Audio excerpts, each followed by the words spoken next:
Hechos capítulo 7. Y dice así el versículo 1, y el sumo sacerdote dijo, ¿es esto así? Y él dijo, escuchadme, hermanos y padres, el Dios de gloria apareció a nuestro padre Abraham cuando estaba en Mesopotamia, antes de que habitara en Harán. Y le dijo, sal de tu tierra y de tu parentela, y ve a la tierra que yo te mostraré.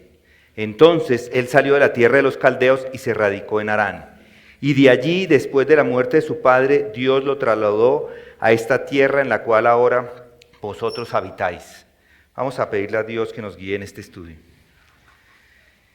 Gracias, Padre, te damos por esta oportunidad que tú nos das hoy de regresar a tu palabra, a meditar en ella, a estudiar las palabras que tú nos has dejado para que al final haga la obra en cada uno de nosotros, haga la obra de salvación en algunos y la obra de edificación en otros. Yo te pido, Señor, que hoy des así a cada uno de los que aquí se encuentra, o la salvación o el crecimiento, para que al final la gloria y la honra sea para ti el que se lo merece todo. En nombre de Cristo Jesús oramos. Amén. Este es el inicio, este capítulo 7, versículo 1, es el inicio de un discurso, del discurso de Esteban. Y en este discurso es un gran vistazo de la historia del pueblo judío. ¿Y por qué lo hizo? ¿Por qué hace Esteban este discurso? Bueno, la explicación está en el capítulo anterior. Este Esteban, con otras personas, había sido nombrado diácono, si lo recuerdan. En la iglesia primitiva se había presentado una situación, entonces nombraron diáconos. Y él hizo lo que se esperaba que él hiciera. Hizo grandes maravillas también y milagros entre la gente. Y el resultado fue que ciertas personas se levantaron en contra de ellos. Trajeron unas acusaciones falsas en contra de Esteban y llevaron estas acusaciones a la gran corte, al Sanedrín, que es allí donde se reunían todos los judíos, diciendo, este Esteban, le hemos oído hablar palabras blasfemas en contra de Moisés y en contra de Dios. Entonces alborotaron a todo el pueblo y los ancianos y los escribas y le apresaron y lo llevaron al consejo y presentaron falsos testigos que dijeron, este hombre no cesa de hablar palabras blasfemas en contra del lugar, de este lugar santo y de la ley. Porque lo hemos oído decir que este Jesús de Nazaret va a destruir este lugar y cambiará las costumbres que Moisés nos entregó. Y allí está este Esteban entre estas personas. Y todo el consejo inclusive lo vieron cómo su rostro era el rostro como de un ángel. Y luego el sumo sacerdote que presidía hace esta pregunta a Esteban. ¿Son estas cosas así? Le está preguntando. ¿Son verdaderas estas acusaciones que se le están presentando? Y Esteban comienza y da su respuesta. Y da una respuesta en los siguientes 50 versículos. Ahora, ¿por qué estamos considerando esto? ¿Por qué para nosotros esto es importante? Alguien puede decir, bueno, esa es la historia. La semana pasada leímos acerca de la historia y es muy interesante porque aquí vemos la historia del pueblo judío. Pero ¿qué tiene que ver eso conmigo? ¿Qué tiene que ver la historia con el mundo hoy? ¿Qué tiene que ver con mi vida y los problemas que me están en este momento ocupando o preocupando? Y esa es una pregunta perfectamente justa. Y es mi deber mostrarles la relevancia de todo esto para usted y para mí. No nos hemos reunido acá solo para entretenerles. No estamos acá simplemente para cumplir una costumbre de miércoles. Todos los miércoles a las 7 estamos acá. No. Estamos aquí por una sola razón. Y es porque vamos a hablar de sus problemas. Por el estado completo de sus vidas. Por eso estamos acá y estamos dando respuesta a esos problemas. Y quiero mostrarles a través de este estudio que Esteban habla de una manera extraordinaria, de una manera relevante a los problemas esenciales del hombre hoy. Verán, esta es nuestra posición. Y ustedes lo han escuchado desde este púlpito. Solo hay una esperanza para el hombre en este mundo y es el Evangelio y no hay otra esperanza. El mundo lo está demostrando esta noche. La única esperanza para el individuo, para el mundo entero, es este Evangelio de nuestro Señor Jesucristo y Salvador. Pero la gente no lo cree. ¿Por qué no? Bueno, ahí está exactamente donde veremos y vamos a estudiar acerca de esto, donde entra esto que vamos a estudiar. Estoy tratando de mostrarles que la gente rechaza el Evangelio hoy por casi las mismas razones que lo han rechazado desde el principio. ¿Y saben cuál es esa razón? Prejuicio, solo prejuicio. Lo rechazan porque tienen una idea falsa de lo que es la religión. Y ese era el problema que tenían los judíos. Estos miembros del Sanedrín que pensaban que estaban bien como estaban, pero no entendían ni siquiera su propia historia, no entendían las cosas que ellos mismos decían que creían, pensaban que sí y estaban orgullosos de su historia, pero Esteban les muestra que no entendían. Esteban les muestra de una manera simple y clara que no entendieron el punto de la adoración en el templo. Esteban les mostró que ellos eran unos orgullosos, especialmente orgullosos de la ley que fue dada a través de Moisés. Estos judíos eran orgullosos y no entendían tampoco la ley, ni a Moisés. Y ellos sí tenían la ley, por supuesto, los paganos no tenían la ley. Y Esteban les muestra claramente cómo nuestro Señor mismo había hecho exactamente esto antes que Él. Que ellos les mostró cómo ellos habían malinterpretado completamente la ley. Y Esteban les muestra con claridad que a pesar de que tenían la ley, la habían malinterpretado totalmente. Habían malentendido el carácter, la intención y el propósito de la ley. Y lo que Esteban hace es mostrarles su error y por eso es que lo rechazan. Y lo rechazan por la misma razón que las personas rechazan hoy el Evangelio. Porque piensan que están bien sin él.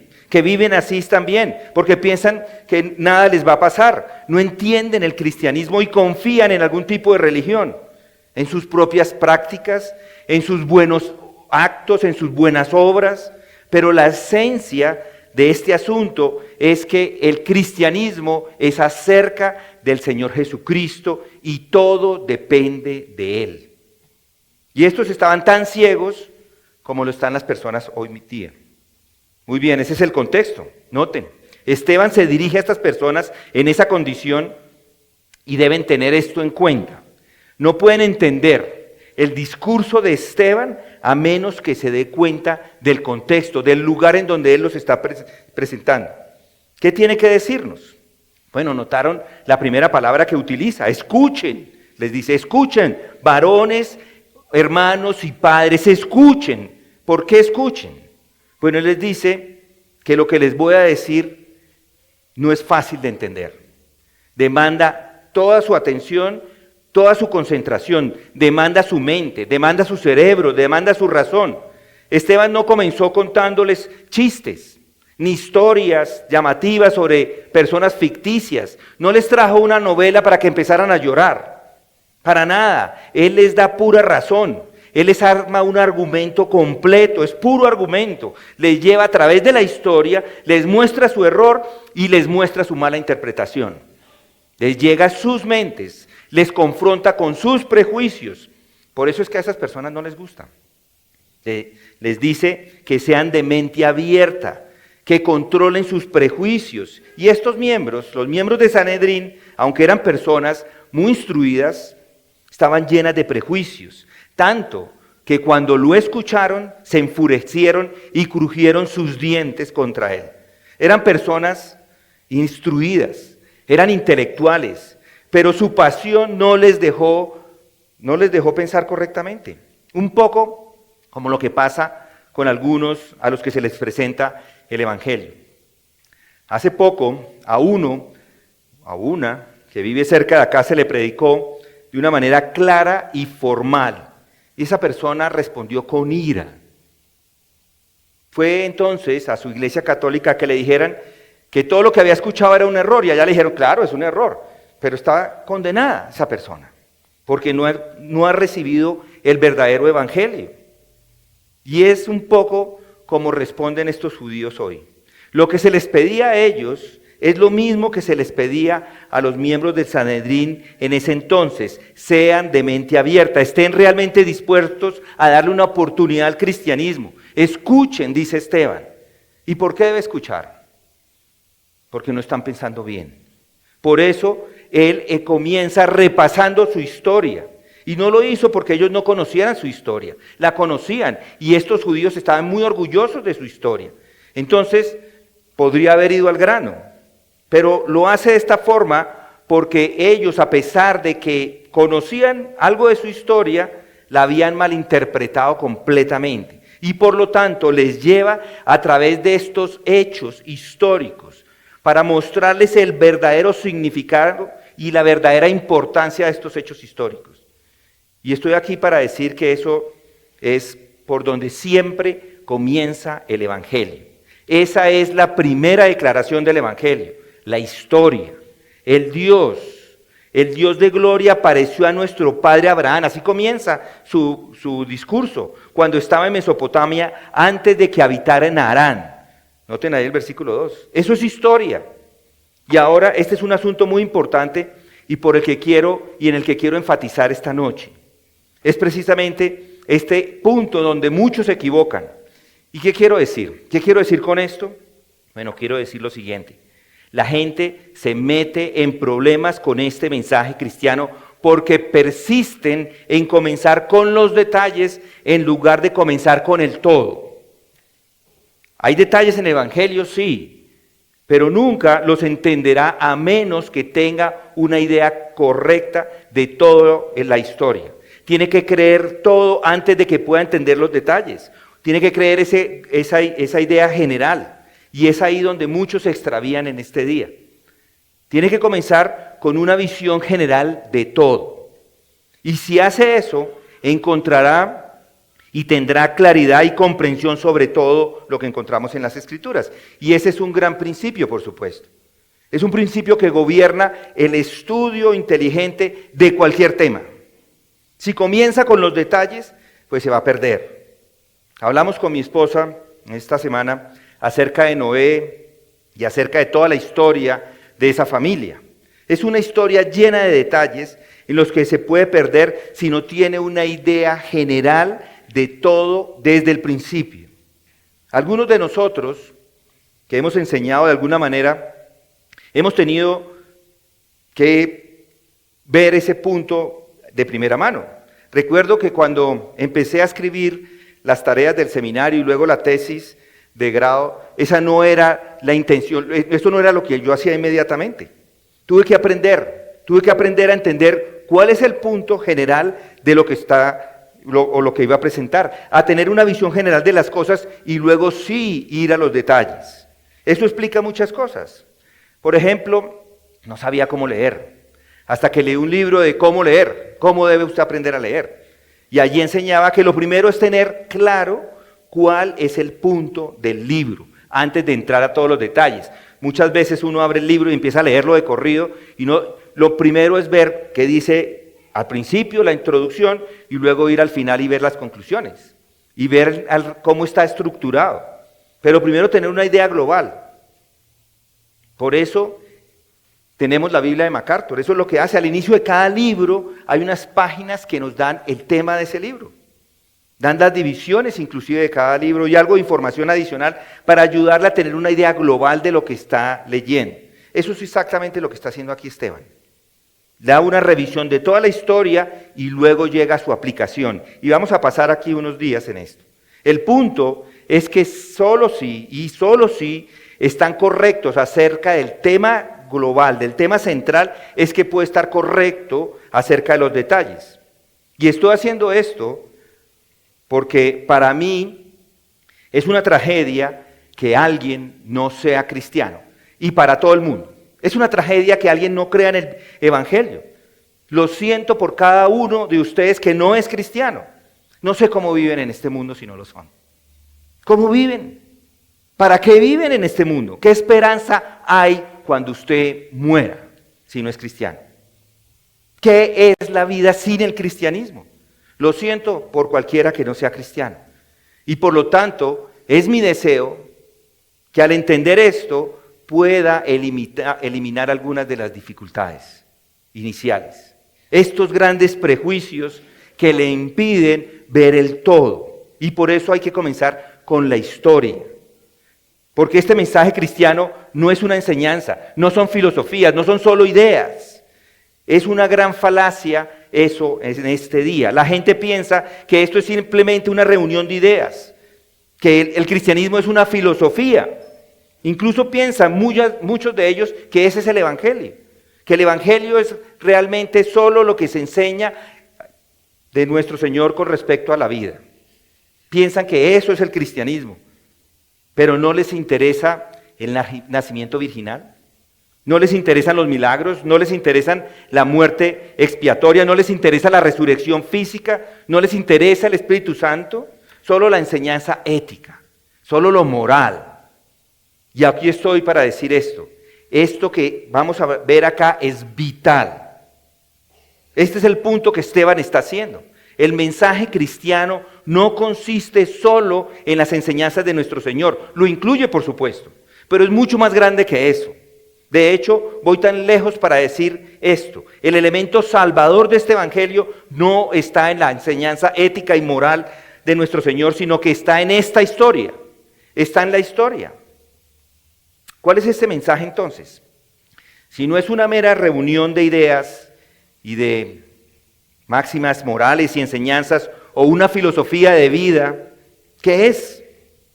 Bueno, el mensaje está en la historia. Este libro es principalmente un libro de historia. Estoy predicando en estos días, en los miércoles, en el libro de los hechos históricos que sucedieron cuando los apóstoles estuvieron iniciando la iglesia. Este es un libro de historia, es un libro que registra eventos de cosas que realmente sucedieron. Y Esteban comienza con la historia, comienza diciendo, esto es lo que sucedió, esto es lo que pasó.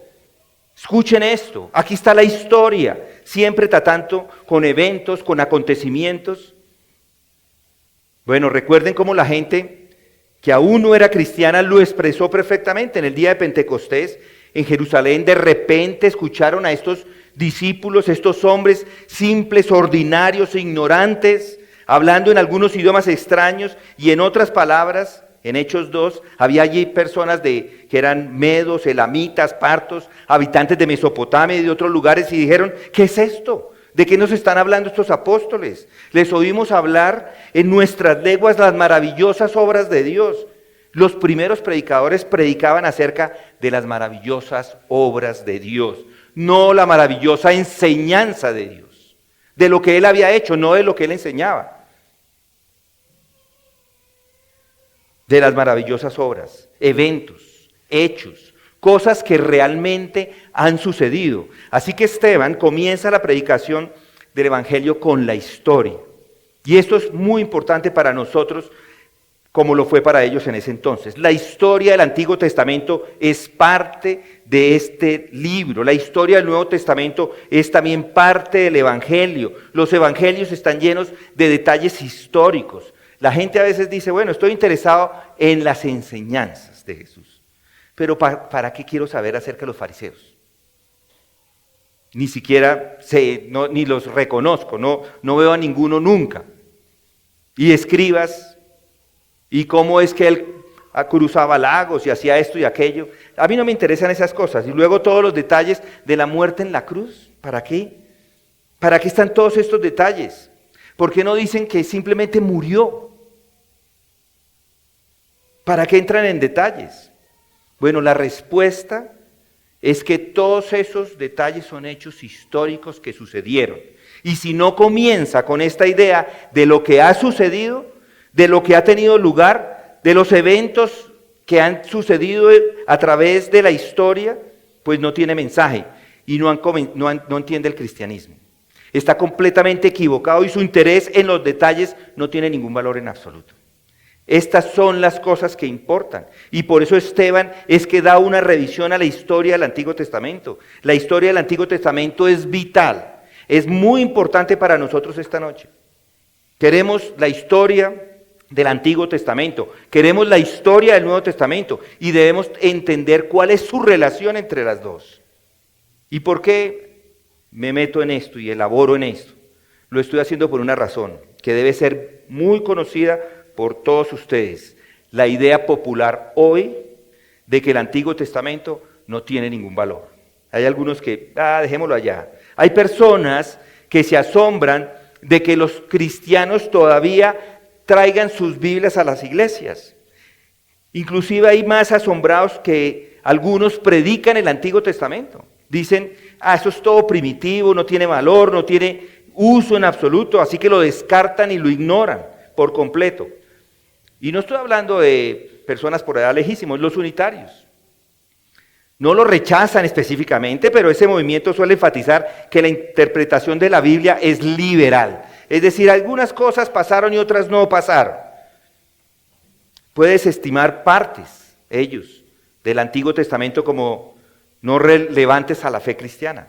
Algunos cristianos progresistas que están llegando acá pueden reinterpretar o cuestionar ciertos aspectos del Antiguo Testamento.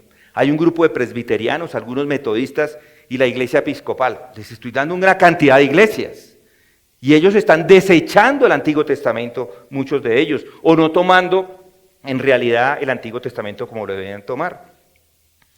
¿Y qué me dice lo que los enfoques de justicia social en estos días? Ellos no quieren, nadie quiere que hable de la doctrina, no esas doctrinas antiguas, hablemos de cómo podemos ayudar a las personas. Todo esto de justicia social, y si quiere escuchar algo de esto, puede escuchar los sermones que predicó el pastor MacArthur hace un par de años acerca de esto de la justicia social, y verán cómo están estas iglesias completamente equivocadas. Pero aquí está Esteban, un hombre lleno del Espíritu Santo, uno que más adelante es mártir. ¿Y qué hace? Él revisa toda la historia del Antiguo Testamento, predica un sermón sobre la historia del Antiguo Testamento, y es lo que vamos a ir predicando y vamos a ir estudiando por varios días. Y todavía debemos hacer eso. ¿Por qué? Por esta simple razón, porque no puede entender el Nuevo Testamento excepto a la luz del Antiguo Testamento. Ese es el mensaje. El Dios que actuó en el Antiguo Testamento es el mismo Dios que actúa en el Nuevo Testamento, no son dioses diferentes. Es el mismo Dios que está actuando hoy. Solo hay un Dios, y es el de la eternidad a la eternidad. Tiene un mismo propósito, tanto en el Antiguo como en el Nuevo Testamento es el mismo. Un propósito creciente, es cierto, pero es el mismo propósito. ¿Y qué hay en el Antiguo Testamento? ¿Qué tiene en el Antiguo Testamento? Pues tiene profecías, por ejemplo. Profecías del Evangelio que iba a venir, profecías de la venida de Jesucristo, de la preparación para aquel que iba a venir.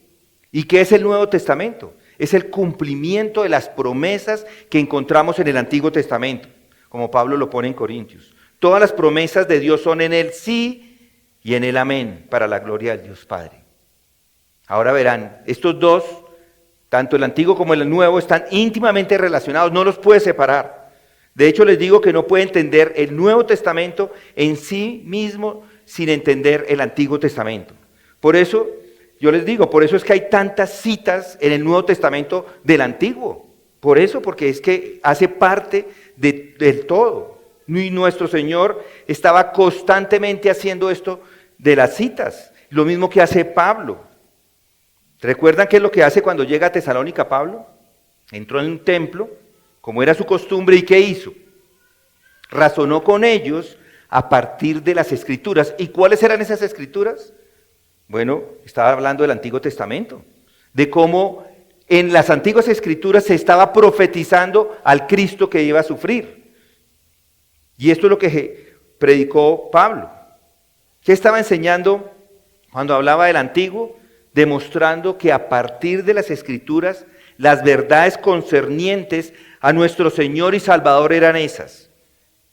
Bien, entonces noten que esto sigue siendo vital en la predicación. Es así como surgió la iglesia. Esto es esencial. Esa es la primera razón. La historia es importante por muchos motivos. Y una de ellas es que muestra quién es Cristo. Pero déjenme darles una segunda razón para comenzar con la historia, con esto que vamos a hacer acá. La fe cristiana, les digo, el mensaje cristiano hace parte de la historia. El cristianismo no solamente está interesado en este siglo, la fe cristiana, el mensaje cristiano ha estado a través de la historia. Está interesado en el pasado, está interesado en toda la historia, está interesado en la vida entera. Y esta es otra falacia fatal hoy. Solo se interesan, las personas solo se interesan en el ahora. Y eso lo hace el mayor tonto que ha habido sobre la tierra hoy. Se jacta en su aprendizaje, en su conocimiento, en sus logros actuales. Miren su mundo, qué tonto es. Todo, digo, es parte debido a esto, a que empiezan a pensar que la historia comienza con ellos. Llegan a los 18 años y se creen superiores. Ustedes los conocen, han tenido en casa personas así, ignoran toda la historia. Muchos de los jóvenes desestiman la historia y es por eso que no entienden el Evangelio. Pero noten, el Evangelio insiste en que debe enfrentar toda la historia. Y permítame ponerlo así. Aquí está Esteban haciendo esta revisión de la historia de los judíos. Y alguno dice, bueno, ¿y eso qué tiene que ver conmigo? ¿Qué importan los judíos? Ahí está la pregunta, muchos preguntan, ¿qué tiene que ver con nosotros? No porque estemos interesados en los judíos como individuos y deberíamos estar interesados con ellos porque son individuos, pero el punto que estoy haciendo aquí es que estoy interesado en que piense en la historia de los judíos y trate de dar una explicación de por qué todavía ellos están presentes. ¿Se ha puesto a pensar en eso? ¿Por qué existe el pueblo judío? Han sido perseguidos, han sido maltratados a lo largo de los siglos. Las naciones llamadas civilizadas han tratado de acabarlos, completamente destruirlos. Pero el judío como nación persiste. ¿Cómo explica la persistencia del judío cuando muchas otras naciones se desaparecieron y nunca más se supo de ellas? Esta es una pregunta para ustedes. ¿Pensaron que el problema del cristianismo eran los milagros de los que hablamos hace unos días? Pues no. Entender los milagros no es el problema. Explicar por qué los judíos todavía están presentes, eso sí es más grande. Toma una gran sección de la historia, ha estado presentes en toda la historia. Mire esta raza que todavía está aquí, que todavía conocemos, a pesar de todo lo que les ha sucedido. ¿Cómo lo explican? El cristianismo está interesado en esto. No puede entender la historia, no puede entender el mundo a menos que mire hacia atrás, a menos que vea toda la historia, y eso es lo que hace el cristianismo. Permítame ponerlo así, somos parte de lo que se llama la civilización occidental, ¿cierto? ¿De dónde vino? ¿Cuál es el origen de la civilización? Y hay una sola respuesta a todo eso. No puede comenzar a entender la civilización sin este evangelio. Es imposible, tiene que ir directamente hacia atrás, tiene que tomar la enseñanza de las Escrituras. Nunca entenderá esta civilización occidental si no mira las Escrituras. No entenderá su mundo y sus problemas, a menos que vaya directamente hacia atrás y tome en cuenta toda la historia. Por eso le digo que debe comenzar con la historia. Lo primero que el hombre moderno tiene que hacer es derribar su pedestal. Eso es lo primero. Tiene que darse cuenta de que es solo arcilla, humana, común y corriente, como todos los que han vivido antes que él, en cada generación, y que es parte de todo este proceso de la historia. Tiene que comenzar mirando todo antes de concentrarse en su propia importancia y sus propios problemas, y esto me lleva a la tercera razón por hacer énfasis en este tema de la historia. La fe cristiana es el mensaje cristiano, hace parte de la historia, y la historia no está solo interesado en problemas morales o problemas éticos. Entonces tenemos la historia es muy importante. La historia es importante, revela quién es Cristo. Además, el mensaje hace parte de toda la historia, y la historia no le interesa los problemas morales o problemas éticos, no solamente, o no está solo interesado en eso. Por supuesto que está interesado en algo de ellos. Estoy diciendo que no solo está interesado en ellos. La gente persiste en pensar que la Biblia es solo una colección, un grupo de acciones morales y enseñanzas morales. Eso, es eso, sí, pero es infinitamente más que eso. Digo de nuevo, principalmente es un libro de texto de de historia. La historia no se confina solo al comportamiento del hombre. El Evangelio está interesado en el hombre mismo. ¿De dónde vino el hombre? ¿Se han puesto a pensar? ¿Qué es el mundo en el que se encuentra? ¿De dónde viene? El Evangelio está interesado en todo eso. Esta idea de que desechas el Antiguo Testamento y solo selecciona unos pequeños mensajes evangélicos del Nuevo y siempre sigue insistiendo en eso mismo, es una manera equivocada de predicar el Evangelio.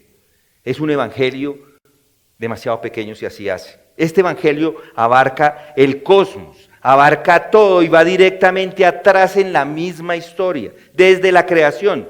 Todos estamos involucrados en el proceso del tiempo, ¿no es así? El tiempo llega a su fin. ¿Qué va a pasar? ¿Entiende el tiempo? ¿Se ha puesto a pensar en eso? Todos deberíamos saber algo acerca del tiempo. Estamos viviendo un tiempo malo, ¿no? Habrá futuro. ¿Qué es el tiempo?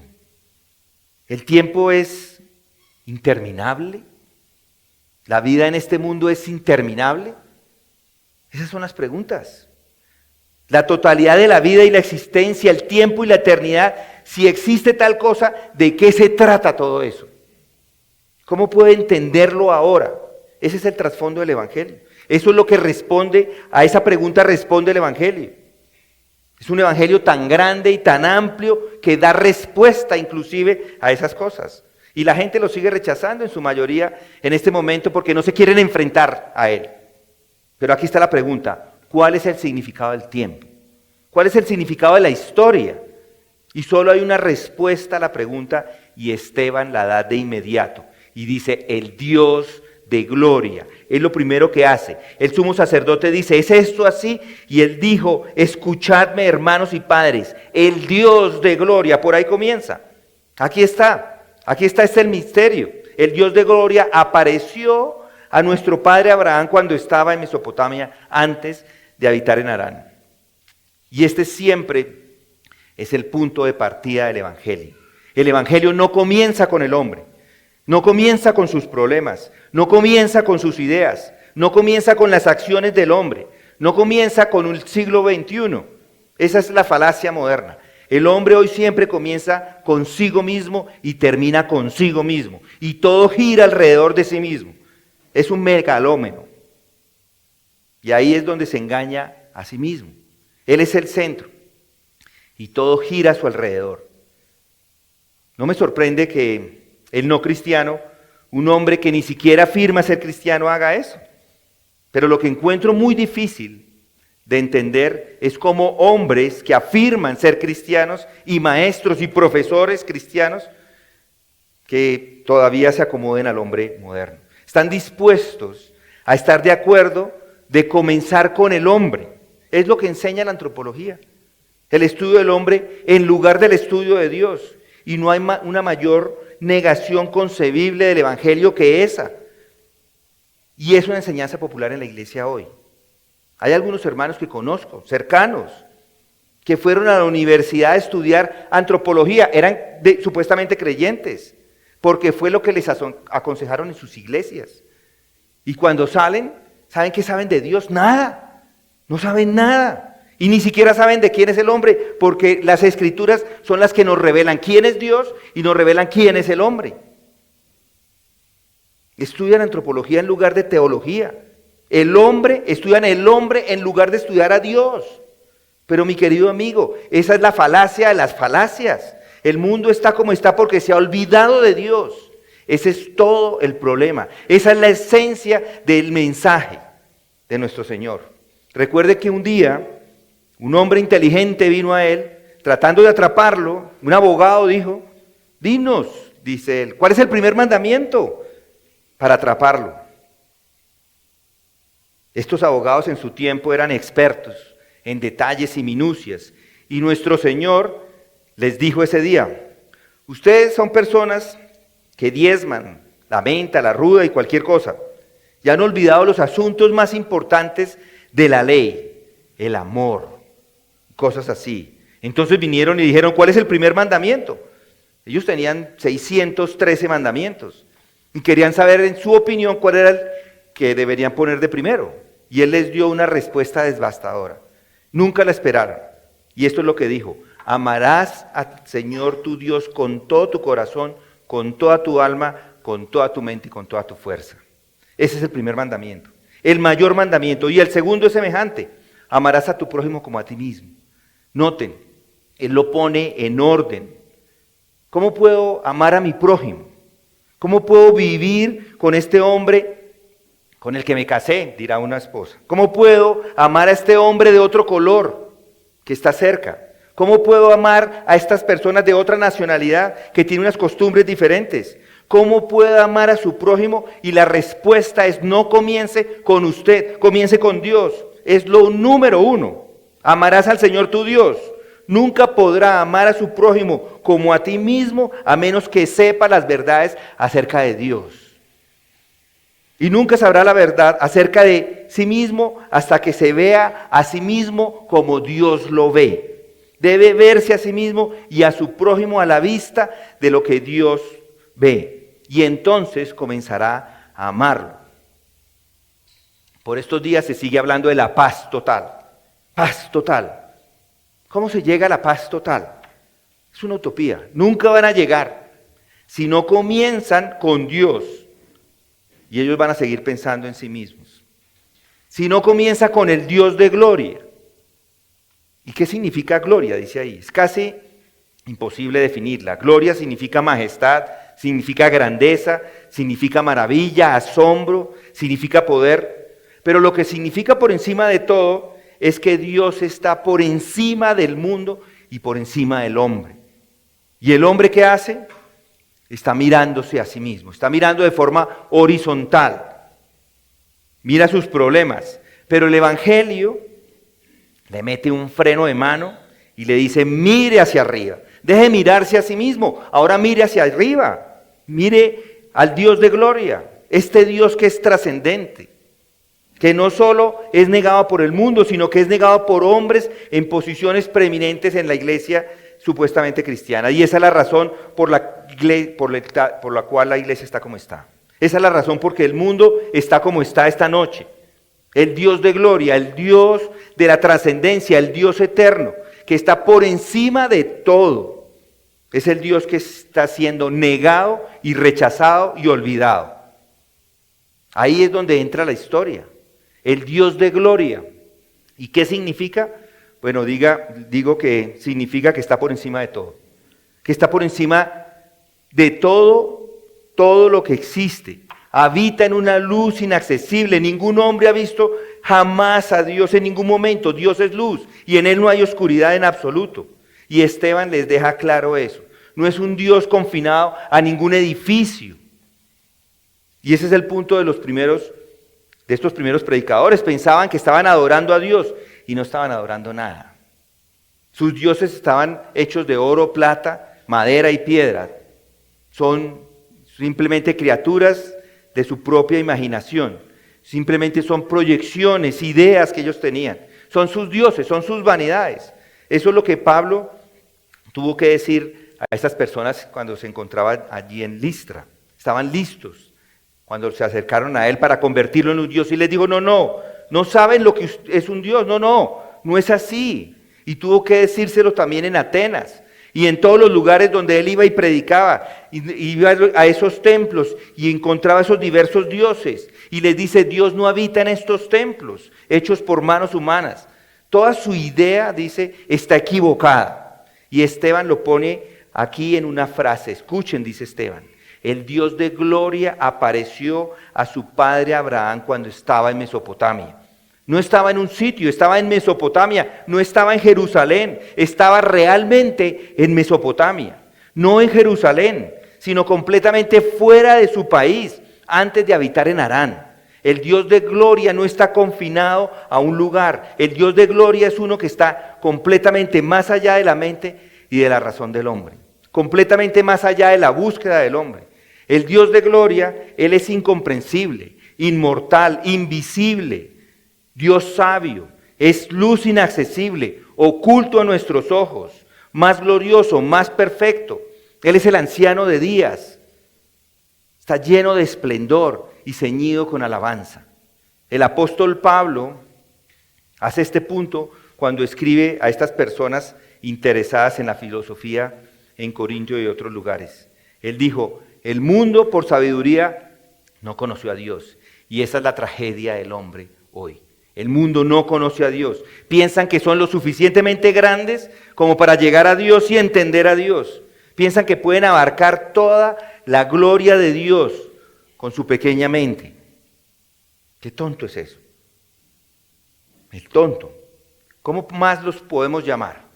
Tontos. Tratando de comprender lo incomprensible. El mundo por su sabiduría no conoció a Dios. ¿Por qué? Porque Dios es el Dios de gloria. La gloria de aquel que habita en esa luz inaccesible a quien ningún hombre ha visto jamás ni puede ver. Muy bien, entonces ¿cuál es nuestra posición? Se reduce a esto. Y esto es a lo que llegamos aún más directamente al Evangelio. Esta es la cosa que necesitamos, el conocimiento de Dios. Pero no podemos llegar a Él. No hay esperanza a menos que creamos este Evangelio, a menos que crea estas buenas noticias. Hay un mensaje. Nuestra única esperanza, su única esperanza es Dios, el Dios de gloria, que Él mismo se complace en revelarse a sí mismo. Esa es nuestra única esperanza. Nunca llegará a Él a menos que crea en este Evangelio. ¿Quién puede escalar las alturas? ¿Quién puede encontrarse cara a cara con Dios? Ningún hombre, es imposible. La única esperanza es que Dios mismo se revele a cada uno de nosotros. Y mis queridos amigos, Él lo ha hecho. Y es por eso que estoy acá en este púlpito predicando acerca de cuál es el mensaje cristiano. Es por eso que hay un evangelio. Es por eso que tenemos que predicar. Porque Dios ha enviado a su Hijo y ha venido en medio de nosotros y ha redimido su pueblo. Es un Dios que actúa. Se ha revelado primero. ¿Y cómo se ha revelado? Se ha revelado desde la creación, desde la naturaleza. Los cielos declaran la gloria del cielo, la gloria de Dios, ¿cierto?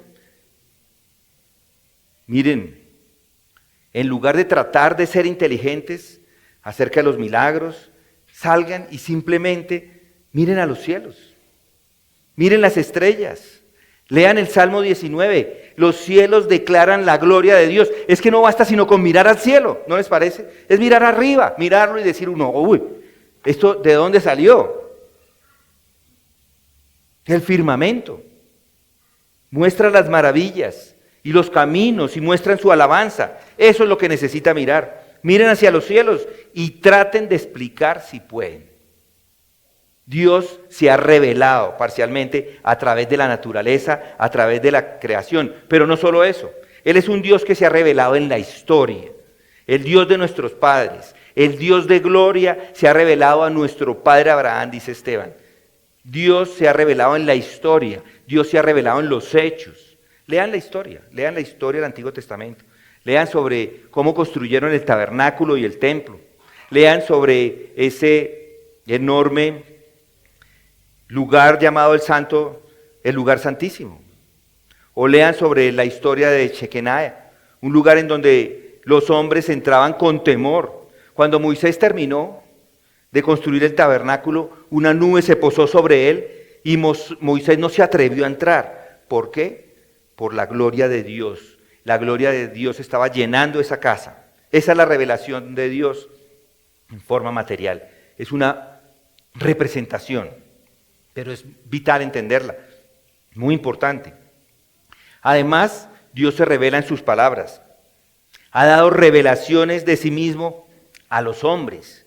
Y hay muchas ilustraciones de esto. Recuerden la historia de Jacob, huyendo de su hermano Esaú. Y por fin, cansado y fatigado, dice, necesito dormir un poco, ¿lo recuerdan? Se cae en el suelo, se tumba, toma una piedra como su almohada y luego tiene un sueño. Y es la visión de la escalera que desciende del cielo y los ángeles y todas esas cosas que van subiendo y bajando. Se despierta en la mañana y dice, Dios está en este lugar. Dios se reveló. La gloria de Dios se le reveló a Jacob. Y Moisés, ¿recuerdan la historia de Moisés? Tiene que huir Él tiene que huir por su vida en Egipto y se convierte en un simple pastor en la tierra de Medián. Y una tarde, sin esperar que suceda nada, lleva las ovejas al otro lado o al lado opuesto de la montaña, como siempre lo había hecho, pero de repente está allí y un arbusto ardiente. Y sin embargo el arbusto no se consumía. Y una voz que sale del arbusto le dice, le habla, y esa es la voz de Dios. La gloria de Dios, el Dios de gloria, revelándose a sí mismo a Moisés en el arbusto. Isaías nos dice que lo que hace capaz, o lo hace capaz a él de escribir su profecía, es una visión de Dios. Él tuvo una visión. Lean el capítulo 6 de Isaías. Es una visión de la gloria, es una visión de la maravilla de quién es Dios. Dios se ha revelado de diferentes maneras. ¿Cuál es la revelación? Bueno, es que Dios es un Dios personal, que es un Dios que dijo a Moisés, yo soy el que soy. Mi querido amigo, le he dado un vistazo de la comprensión del Dios de gloria.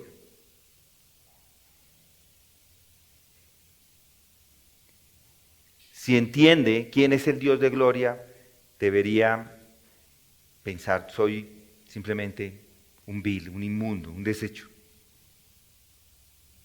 No son dignos más que de la condenación al ver la gloria de Dios. Esa es la reacción cuando tenemos la gloria de Dios enfrente. Pero gracias a Dios que esto no se detiene allí. Hay una revelación adicional de Dios que es la buena noticia del Evangelio hoy. Dios se ha revelado de muchas maneras, pero finalmente se ha revelado en su Hijo unigénito Jesús de Nazaret. Y vimos su gloria, dice Juan, la gloria como el unigénito del Padre lleno de gracia y de verdad. Este Jesús dice que el que le ha visto a él, ha visto al Padre. Dios, quien mandó que la luz resplandeciera de las tinieblas, ha resplandecido en nuestros corazones, dice Pablo, para dar luz al conocimiento de la gloria de Dios en la faz de Jesucristo. Vamos a orar. Gracias, Padre, te damos por quién eres tú. Gracias, Padre, te damos por la obra que has hecho en la vida de cada uno de nosotros. Gracias, Padre, te damos por tu palabra. Gracias que ella nos muestra quién eres, quién es tu Hijo, quién es el hombre. Gracias, Señor, por esta creación que podemos simplemente mirarla y darnos cuenta de quién eres tú. Gracias, Padre, que podemos empezar a estudiar este sermón, estas declaraciones que hizo Esteban. Cuán profundas declaraciones hay acá. Cuántas veces hemos pasado por estos textos y hemos pasado de largo y ni siquiera nos hemos detenido. Y hoy, Señor, gracias que nos has dado esa oportunidad de poder parar, analizar qué hay acá. Ayúdanos, Señor, a entenderlo y a continuar, Señor, creciendo en santidad para tu gloria y tu honra. Y es en el nombre de Cristo Jesús que oramos.